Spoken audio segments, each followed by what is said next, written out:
মায়ানমারে ভূমিকম্প টের পাওয়া গেল হুগলিতে। ব্যান্ডেল গোপীনাথপুরের বাসিন্দারা জানান, হঠাৎ করে পুকুরের জল কাঁপতে থাকে, জল ঠেলে পাড়ের দিকে বেশ কিছুটা উঠেও যায়। পুকুর পাড়ে যারা ছিলেন ভয় পেয়ে যান। সবাই বেরিয়ে দেখেন পুকুরের শান্ত জল নড়াচড়া করছে। মায়ানমারে 11:50 নাগাদ ভূমিকম্প অনুভূত হয়।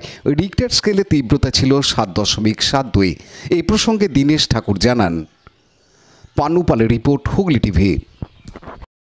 আমি এসেছি দাদা, এখানে এসে বসছি, একটু বসার পরে দেখছি জল এত জোরে কেঁপেছে, আমি তো ভয় পেয়ে গেছি। ভয় তো স্বাভাবিক। কিরকম কাঁপছিল? পুরো জোরে কাঁপছিল জল। আচ্ছা, তারপরে জলটা দেখছি পুকুর দিয়ে পুরো পাড়ে চলে এসেছে। আচ্ছা, দৌড়ে তারপরে আমি নিচে চলে আসলাম, টোটো দিয়ে নেমে গেছি। নেমে দেখছি এখানে পুরো জলে পুরো ফ্যানার মধ্যে গাছ গাছ গাছ গাছ হয়ে গেছে পুরো পুকুরে।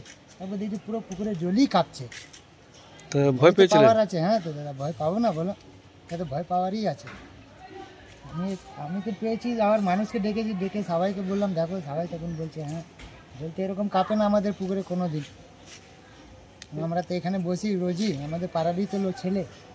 এর আগেও তো একবার সুনামি হয়েছিল, তখন কেঁপেছিল জল? হ্যাঁ, তখনও একটু কেঁপেছিল আমাদের এখানে, জল উঠে গেছিলো আমাদের গাছের দিকে, মন্দিরের দিকে চলে গেছিলো। আজকেও দেখছি পাড়ে চলে এসছে পুরো ঘাটের উপরে। পুরো আতঙ্ক হয়ে গেছিলেন? হ্যাঁ, আতঙ্ক তো পাওয়ারই আছে। তারপর কি লোকজন ডাকলেন? তারপর লোকজনকে ডেকেছি, তাহলে সবাই বলছে হ্যাঁ সুনামি কোথাও হয়েছে। কি নাম আপনার? দীনেশ। লাইক, শেয়ার, সাবস্ক্রাইব করুন হুগলি টিভি। খবর এখন বুক পকেট।